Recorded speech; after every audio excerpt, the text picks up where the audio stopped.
Thanks for stopping by my channel again. In this video, I'm going to be talking about the forms of business ownership, and the groups that I am targeting here are those persons who are seeking to go into the field of entrepreneurship. So you're thinking about going into business. You may not be sure what exactly to establish your entity as. It may too be that you are already in business and you're seeking to transition. You also may be a student who is doing a general business course, or it may be that you're doing an entrepreneurship course. This video was done with you in mind also. So that having said, my name is Rajal, and I look forward to you watching through to the end. I can assure you too that this video, you're going to find it to be quite insightful. You're going to come across some fantastic ideas here in the video, and there will be maybe two things that you may have heard before that you may have forgotten, so it will be a refresher for you to you also. All right, so that having been said, let us jump right into the video. Now, the first thing that I need to do here is to put these two concepts into perspective, and that is looking at the private sector and the public sector. The reason for this is simple. The business organizations that will be discussed later, coming up shortly, will fall into one of these two categories, and that is why it is important to make the distinction now. So as you progress through the video, you then should be in a place where you are able to say, okay, this one is private sector, that is one is public sector, and so forth. All right, good. All right, so what is the private sector? You may be wondering, what is the public sector? Let's go. With the public sector essentially, well, let me say first of all that these are actually two different classifications. So businesses and organizations are placed in either of one of these two areas here. For the public sector, it is a classification referring to those entities, those organizations that are owned and managed by the government of a country. The private sector, on the other hand, would be those entities, those organizations that are owned and managed by individuals. All right, individuals or businesses or other organizations. The public sector is really motivated to ensure that there is mutuality as it relates to each member of the public, each person within the country having access to the prerequisite healthcare, education, security, and so forth. Because we know that not all things are created equally, and there are some persons who are less fortunate than others. And then now we have the private sector, which is really in business to make money. Let me put it that way. All right. So having said that, now let us look at businesses that would be classified as a private sector organization. The first here is the sole trader, and the sole trader is also referred to as a sole proprietorship. This is a business that is owned by one person. So if you look at the name here, sole, that is your trigger there. That gives you the clue, tells you that the business is owned by one person. Now, as we progress through the presentation, you'll realize that for each type of business, the focus really will be who owns it, or how it is owned, and how it is financed. So those are two key things which essentially determine the type of business that a particular business is. All right. Now, sole trader is typically a business, meaning that it is unincorporated, which means that it is not a company, which means too that there is no legal separation between the owner and the business. In fact, they are regarded as one. As such, you'll find that if you walk into a sole trader establishment, for instance, you look at their trade license, you'll see, for instance, the business being registered with a name, for instance, Roger Lawrence trading as Global Technologies. Right? So there's no separation, legal separation between the business and the individual. They are viewed legally as one. All right. So yes, the proprietor usually trades. The trade name is normally that of the proprietor. They're relatively easy to form, and they typically are service and skills oriented. Now, let us look at the pros and cons of starting this business. As was mentioned a little earlier, there is, yes, ease of entry into the business. The high point here is that the proprietor retains all the profits. So all the monies that are earned by the proprietor, the sole trader, is his or hers. The startup cost may be very low or, quite minimal. Decision making is quick, and it is quick because the sole trader really is operating by him or herself. There's really no need to consult anybody. But I should say that it does not mean that if you are going into business, you're thinking about this type of venture, it does not mean that when you come to making a decision that you will not or you should not consult with anybody. Because think about it, look at it this way: if you secure expert ideas, that will only empower you. It will empower your business, and ultimately it will be better. The organization chart is flatter. I mean, there's only one person, and the proprietor is his or her own boss. And yes, there's a freedom to make all the decisions. Now, on the downside, in terms of disadvantages, there is what is referred to as unlimited liability. Now, remember earlier I'd mentioned that it's a business, it is unincorporated.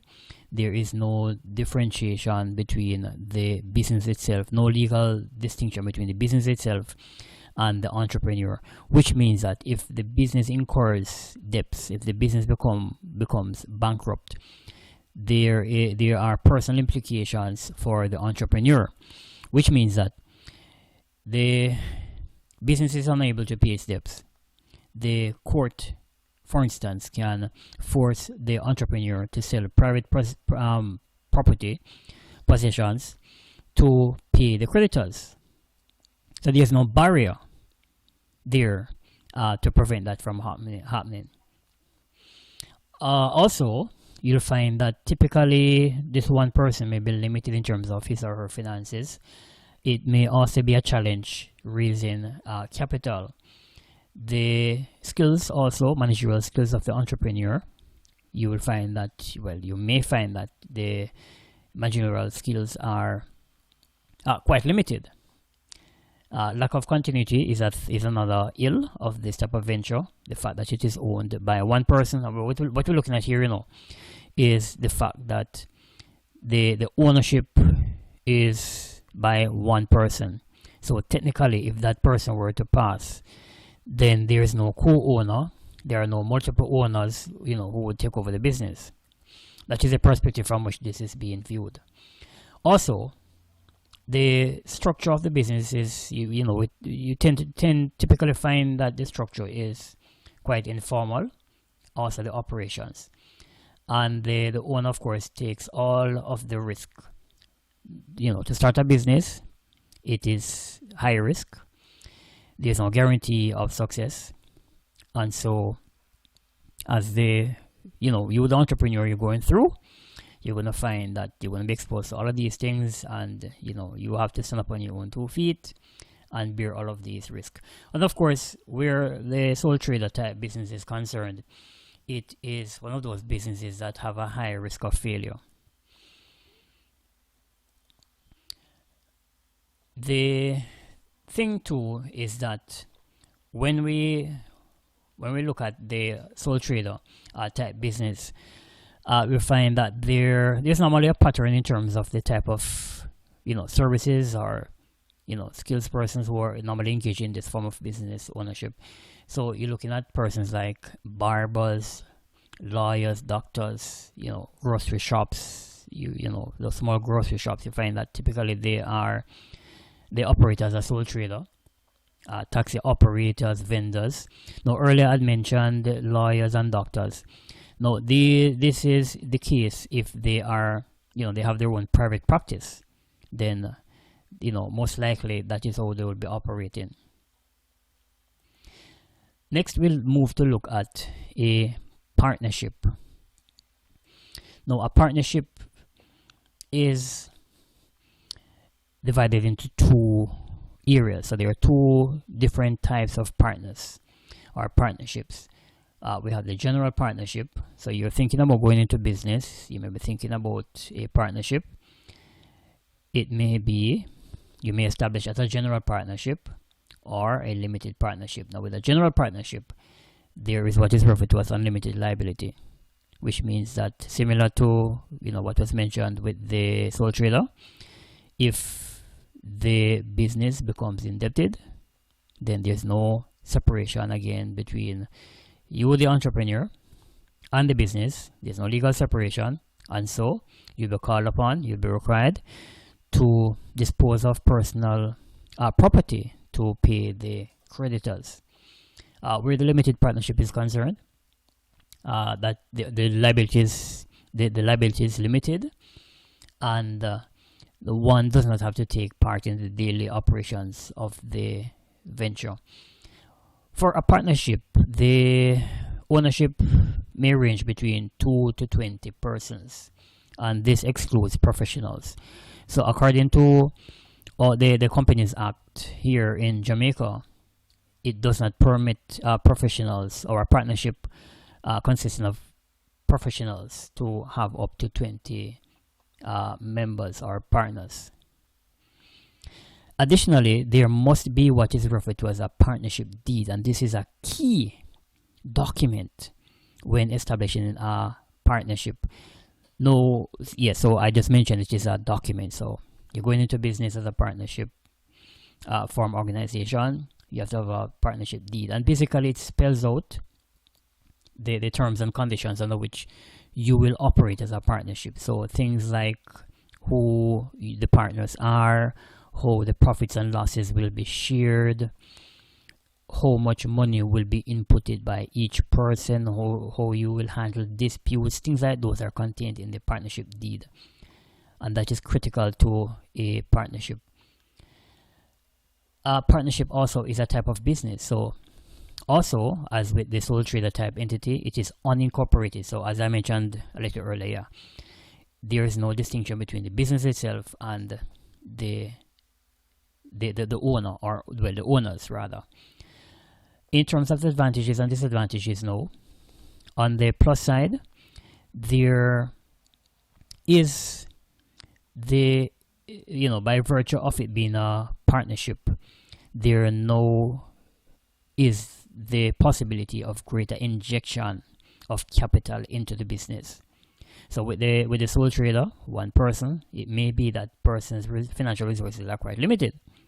Now with the partnership, because you have more persons now coming together, there is now the possibility that more monies will be available to dump into the business. So this is one thing that you may want to consider if you're going to think about going into business over as opposed to operating as a sole trader. The workload, yes, can be shared. Also, there is shared investment. The expenses of the business are also shared, and there is also greater expertise, because now you have multiple persons and they may have different experiences, different academic background, education levels, and so forth. On the downside, this is comparing it to a sole trader. So with the sole trader, all of the profits will go to that person, that one person. With the partnership, the profits will be shared. There is also the possibility of conflicts, where you know that not everybody's, will be thinking the same way as it relates to a particular thing, decision, some aspect of the business. And so you'll find that, this can be one of those, ills in the business. Now, the thing too is that if a partner makes a mistake during the life of the business, it will also affect the other partners. And of course, there is unlimited liability. Now, moving to look at a company. So we are now moving out of a business, looking at a company. And a company is an entity which would be established based on what is stipulated in the Companies Act. So it is incorporated. That is what it means. And the implication here is that there is a separation between the owners and the business itself. There's a legal separation. Let me elaborate on that. It also means that the business is viewed as an individual. So just like how as an individual, for instance, can be sued, and the individual can sue. You can take out civil action against another person in the courts. Similarly, you can have a company operating in a similar fashion. A company may either be a non-profit organization, or it may be profit generating. If it is non-profit, it means that they are not in business to make a profit. So it may be something like a service club, it may be a charity organization. And of course, if it is profit generating, then yes, they are in business to make money, and to make a lot of money. Now, there are two different types of companies. A company may either be private or it may be public. No, this is not to be confused with the concepts introduced earlier when I mentioned the private sector and the public sector. Remember that we are still looking at private companies. So what this is saying is that within this category called private companies, well, not private companies, private sector, within the private sector, a company can be private or it may be public, and I'm going to explain further. So within the private sector, you have a company that is a private company. It means that it is privately owned. It means that the shares of the company cannot be sold to the public. It cannot be publicly traded. They cannot list on the stock exchange. And our stock exchange here in Jamaica is the Jamaica Stock Exchange. The public company, on the other hand, would be owned by the public, and they are able to list on the stock exchange. So that's our Jamaica Stock Exchange, or whichever stock exchange of the country that it may belong to or choose to list on. Now, looking further at some distinctions between the private company and a public company, note the following. So if it is a private company, it is privately owned. The ownership may span anywhere between 2 persons, so there must be a minimum of 2 persons, up to a maximum of 200. Now, I believe this is really regional, because there are some entities, some countries where the ownership would actually max out at 50. All right. The company, a private company, is typically financed by the owners of the company, and that the monies may come as a result from their savings. It may be from what is referred to as plowed back profits, and the plowed back profits. That's a bit of a tongue twister, isn't it? All right. So the plowed back profits really refers to, let us say, we are in 2022 here now. So you have your business, your private company. The company makes whatever amount of profit. It makes $50 million profits, for example.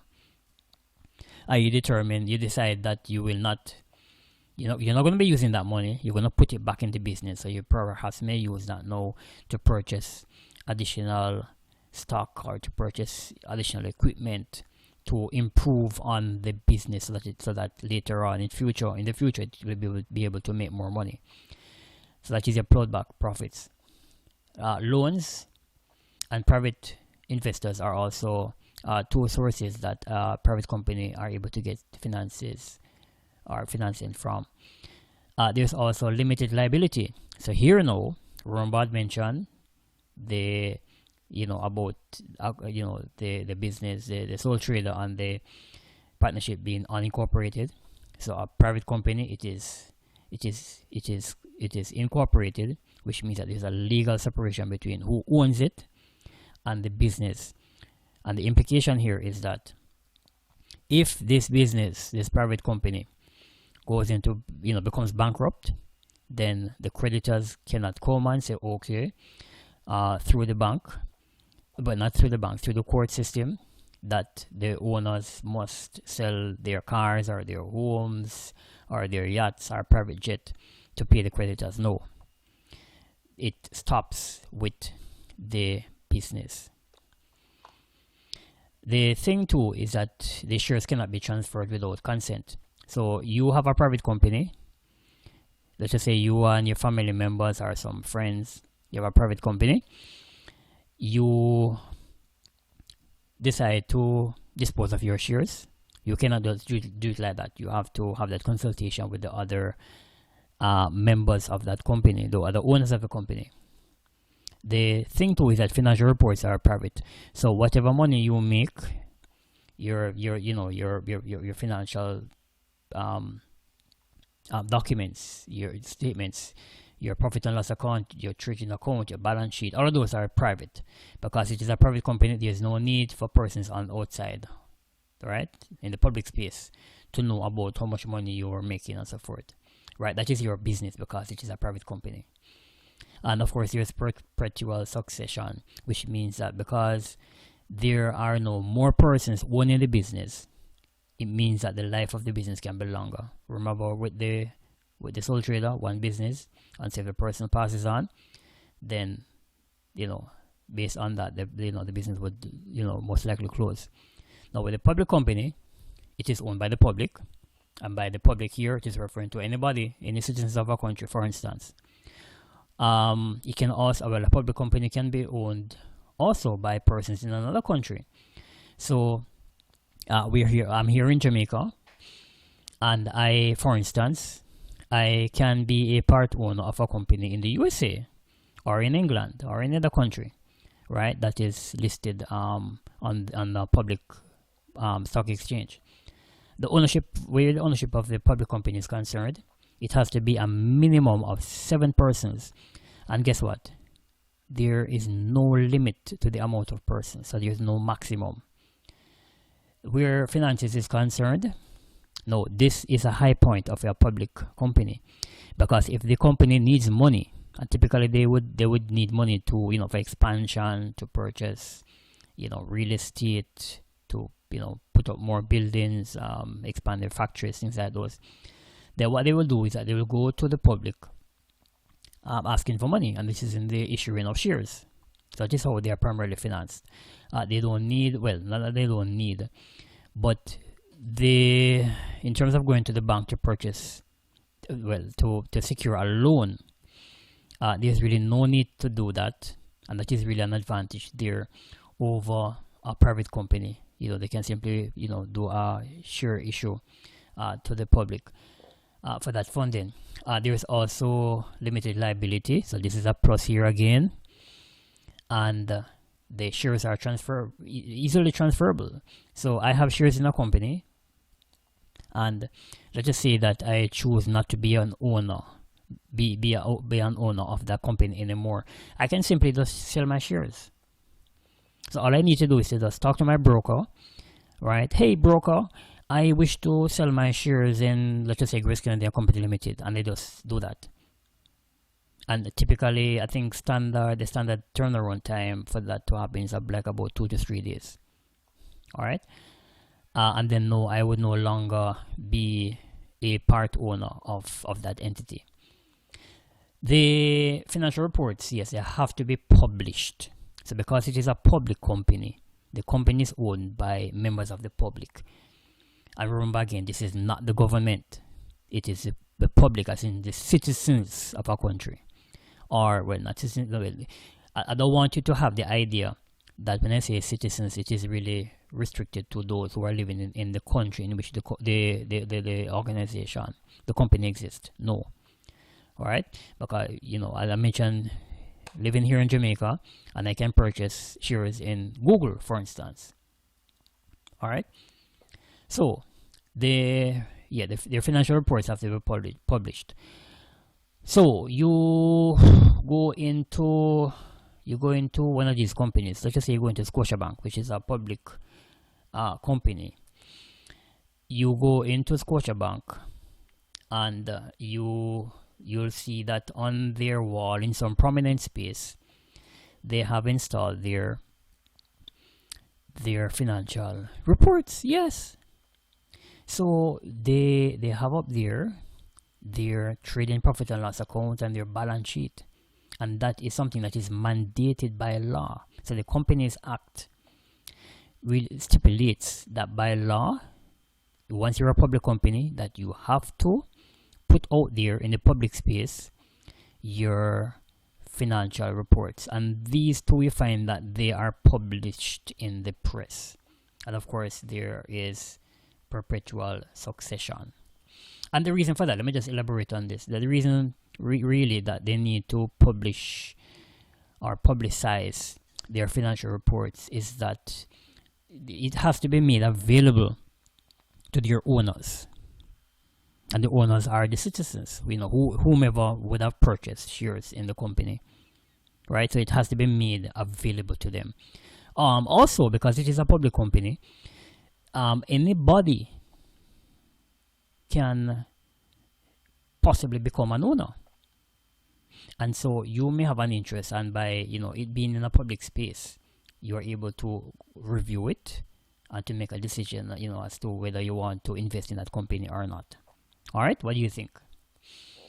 All right, so now let me look at this key era here, and which is, the benefits of a company over a sole trader type business or sole proprietorship type business.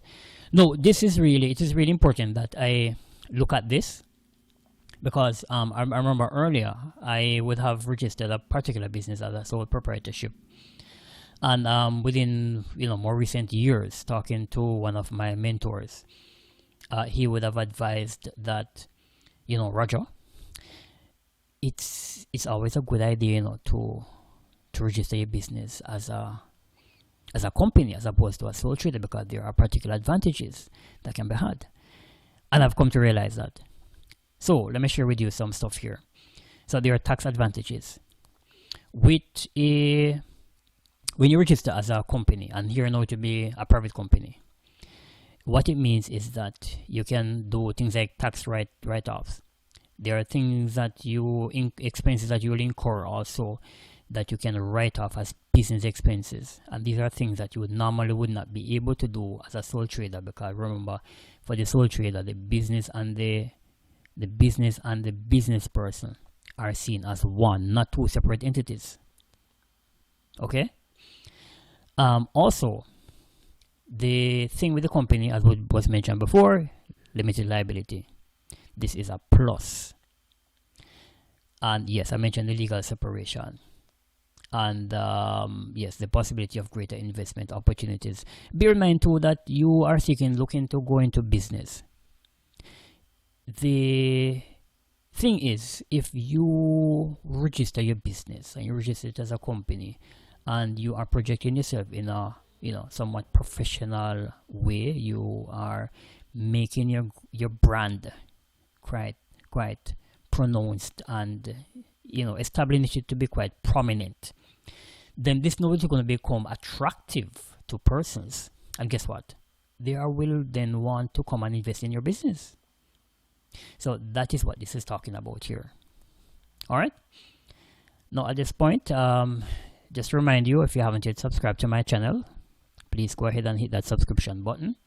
Also, just hit the notification bell too, so that you'll be notified when I upload these new videos. All right, so next let us look at conglomerates, and we're going to compare that now with a multinational company. So these are concepts here. So let me explain to you now. Entrepreneur, budding entrepreneur, or student doing that entrepreneurship course, and perhaps you're thinking about transitioning into entrepreneurship later. The thing is, having formed a company, your company can then mutate. Yes, it can then mutate into either of these, a conglomerate or a multinational company. Okay, it is really when they talk about conglomerates and multinationals, again, these are just classifications, and each comes about as a result of particular things taking place. So with a conglomerate, it is really a situation where you have a company being comprised of more than one entities that are engaged in different industrial activities. Okay, so when we talk about a conglomerate, we're looking at a company like Grace Canadian Company Limited, for instance. All right, so it is a holding company, and it has different independent businesses. The holding company now is really another name for a parent company. All right, now conglomerates really come about as a result of mergers and acquisitions, and mergers would be a merger, for instance, would be where you have two companies coming together and deciding that, hey, we want to become one. When a merger takes place, that is what happens. You have a new company being formed. An acquisition now is where a company will purchase another, but when that happens, they still maintain their separate legal identities. So they are not one, they remain two separate entities. Okay, as I mentioned before, yes, the conglomerate, typically the businesses that makes up a conglomerate will consist of entities from different industries. So if you look at Grace Canadian Company Limited, they are into finance, they're into banking, the insurance business, they're into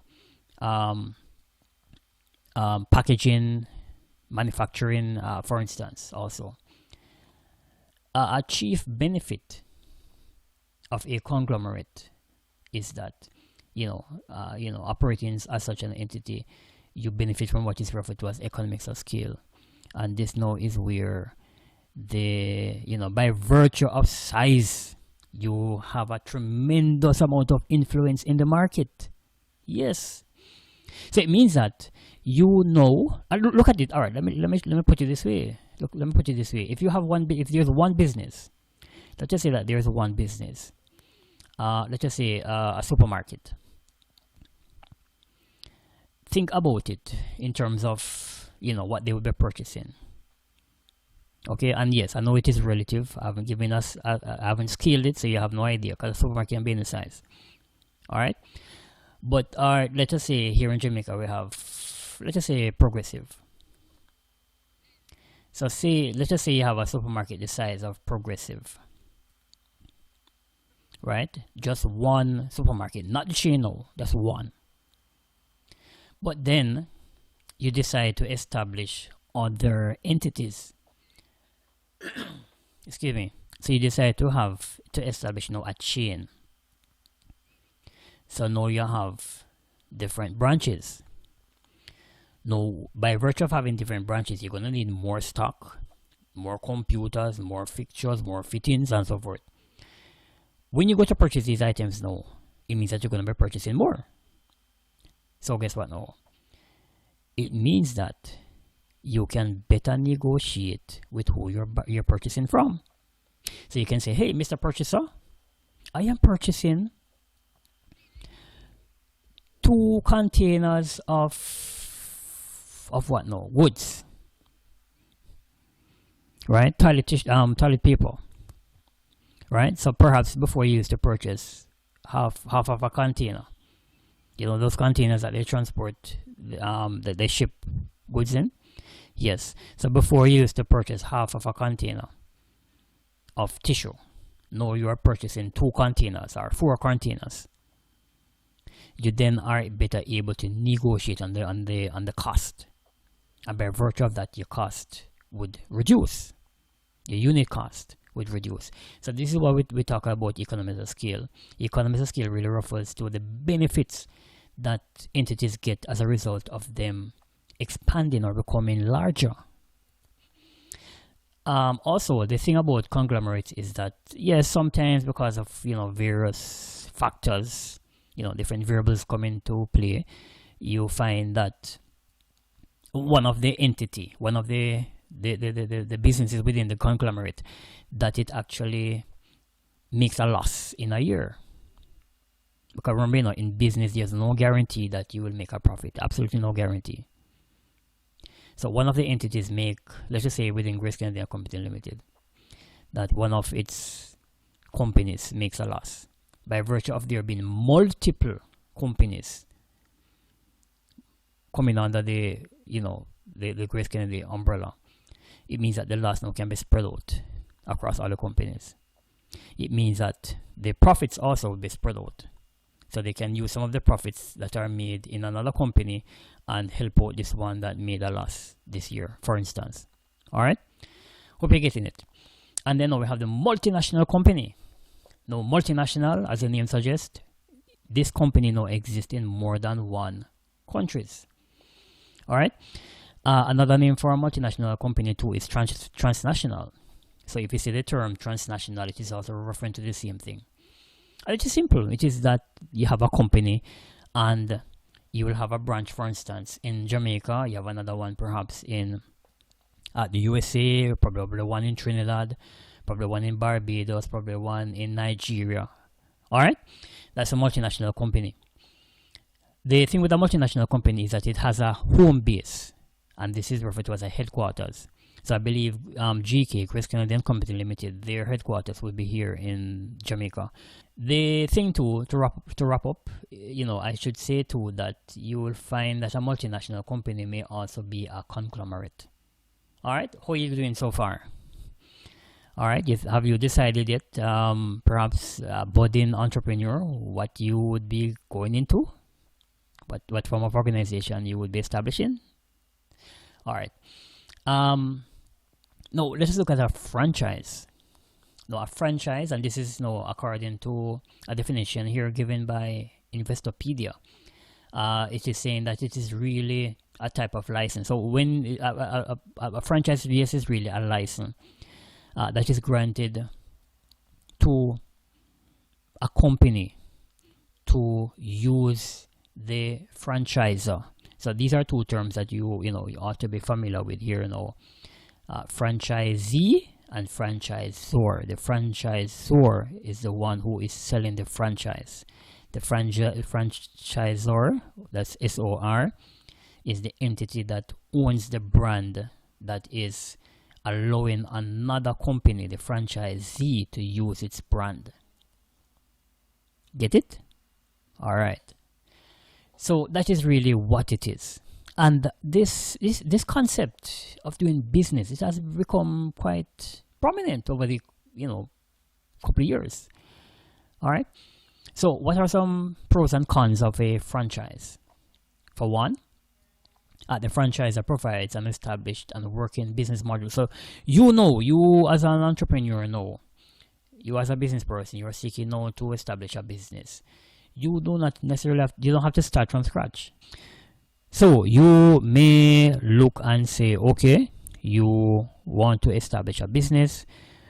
If you were to go the route of a sole trader company or partnership, you'll have to start from scratch basically. But as it relates to a franchise, you can just adapt the business model from the franchisor. The franchisor will offer technical support. Yes. There is really lower risk of the business model penetrating the market. What do I mean by that? What I mean by that is that if you are starting from scratch, you'll have to do your own market research. It will take some time for the business to grow. It will take some time for the business to resonate with other persons. And this can be a pain, the teething process. Whereas if, you were to, establish a franchise, what it would mean is that you would have a brand that is already established, and all you need to do is execute, because people know about it already. On the downside, creativity can be restricted. It can be expensive to start up. Yes, it does cost a bit of money. There's royalties that have to be paid to the franchisor, and there is not really much flexibility in the operation of a franchise, because everything that you do, it has to be in accordance with the terms and conditions outlined in the contract from your franchisor. Okay. Of course, the franchisor may choose not to renew your license.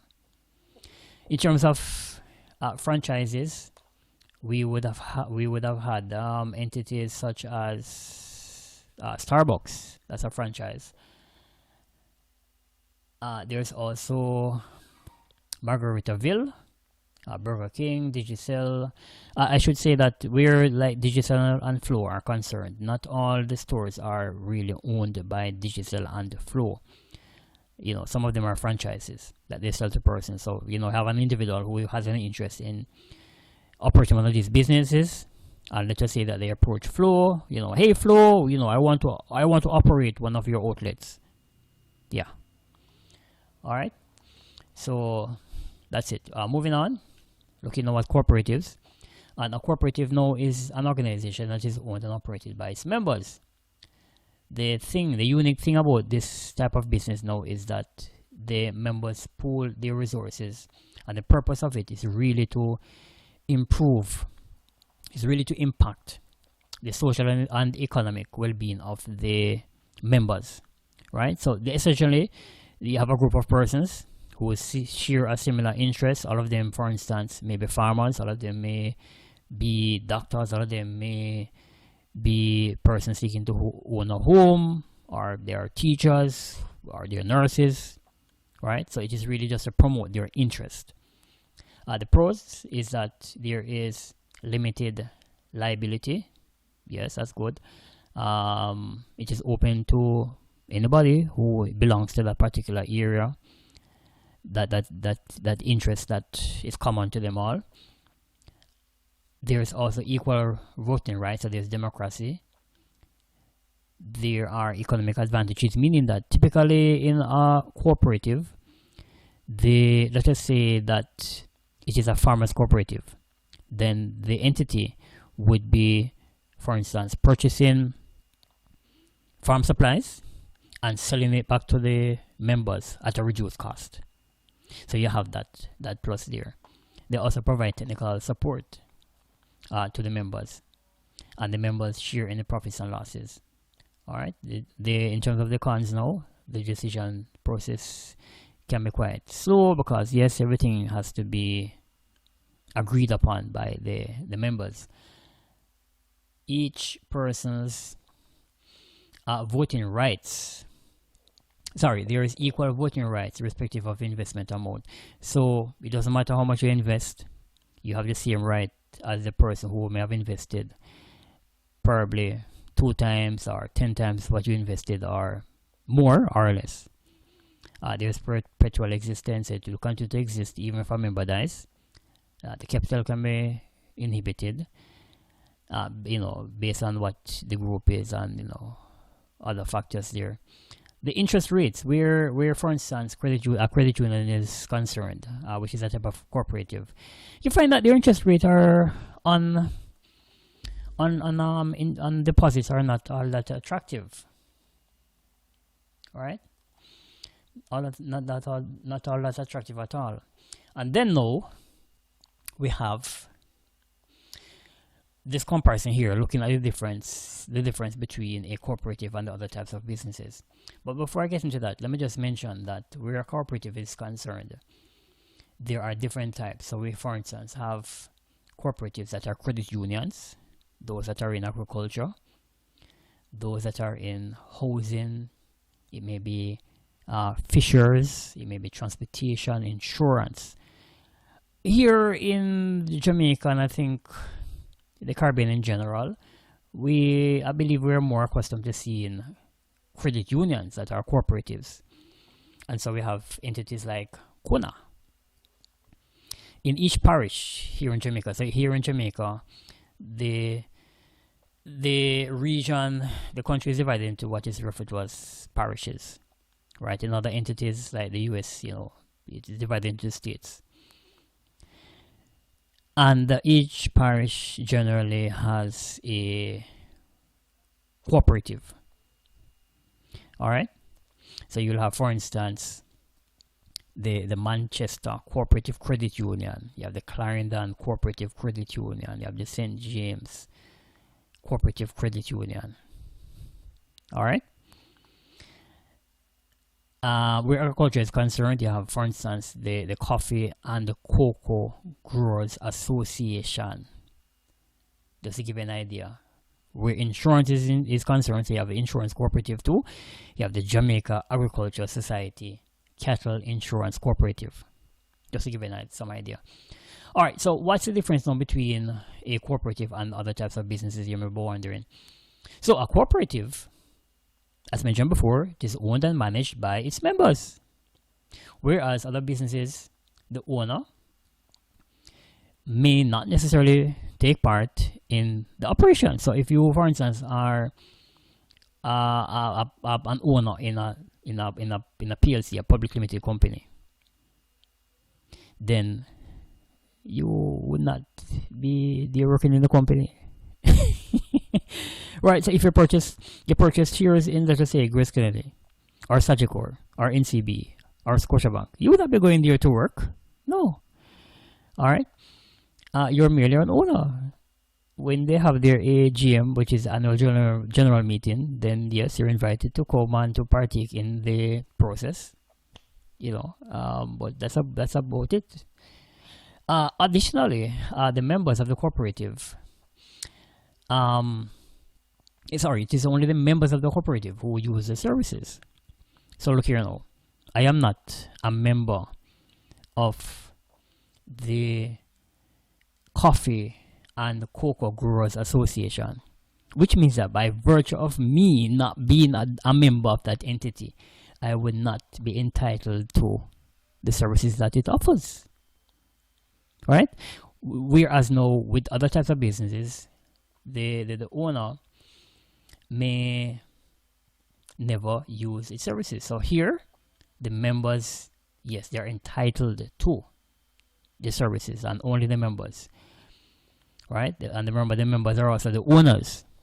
But for other types of businesses, say a sole trader, well, let me not say the sole trader. Let me say a public company. And let me show you how now. So you have a public company. Let us say that you have a company that is into oil mining, or they probably mine diamond or gas or something. But guess what? You have shares in the company, but you do not necessarily utilize the service. Right? Yeah. Also, for the cooperative, the members are motivated by the need to empower each other, whereas in other businesses you're really driven to make money, so you have a profit motive. For the cooperative, the aim is to serve the members. Here, the other types of businesses, the aim is to serve the public. For the cooperative, you find that the prices tend to be very cheap. Basically, what they want is to ensure that people have access to the service or products. Here now, the prices are driven by whatever the market says. And then now, yes, it is the cooperative is financed by the members. For other types of businesses, the financing is really by the owner and the investors. All right. So that is really comparing the cooperative with other types of businesses. Now we move into the final category, and this is the last thing now. And this is talking about non-government organizations. Well, we have non-government organizations and then government entities. And essentially, these are organizations that are not influenced. They are not owned or, directly influenced by the government in terms of decision making. Typically, they are there to offer some support service to our communities. All right. So based on the, what the Commonwealth says here on their website, they are saying that it is really an entity that is engaged in, basically most aspects of our lives, notably education, health, and the environment. What you find is that they offer a lot of technical support in these areas to various sectors.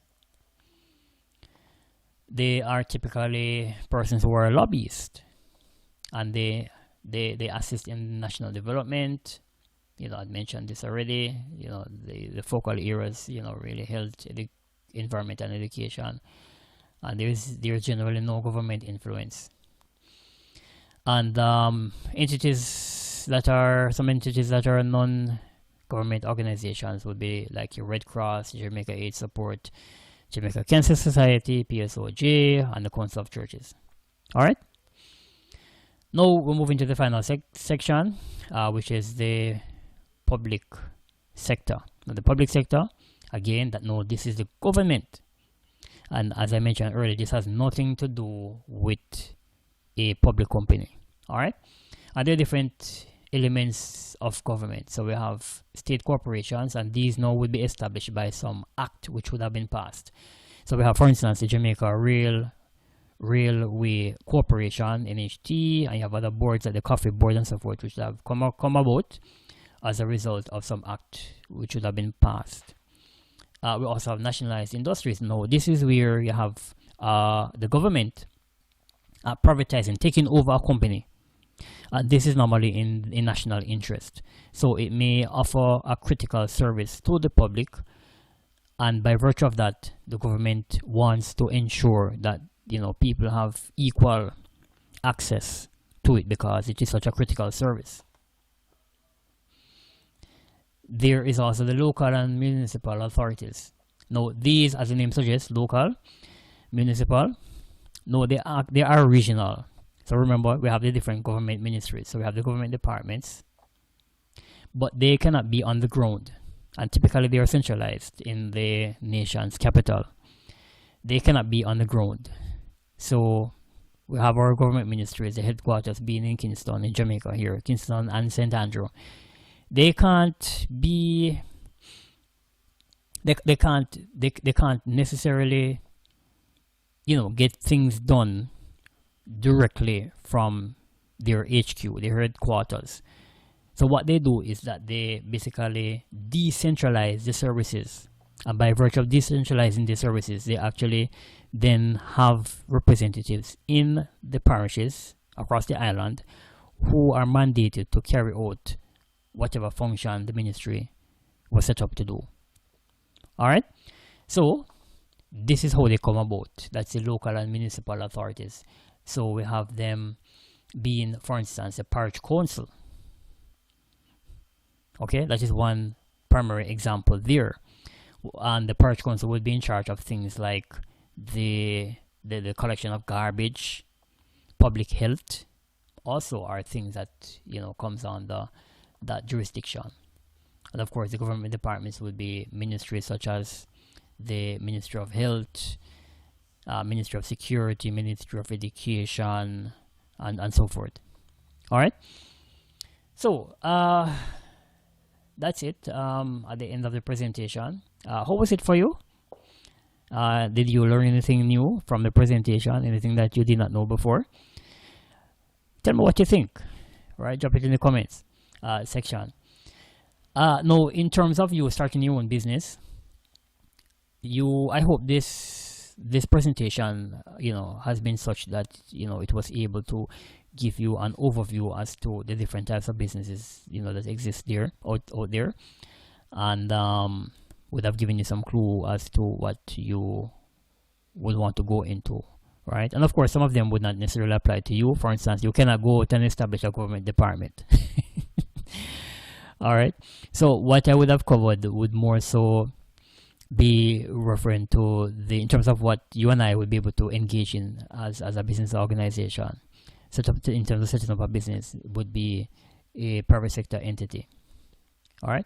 Of course, if you are in need of technical support in the process, you know, feel free to reach out to me. I'd be most happy to assist you in this regard. All right.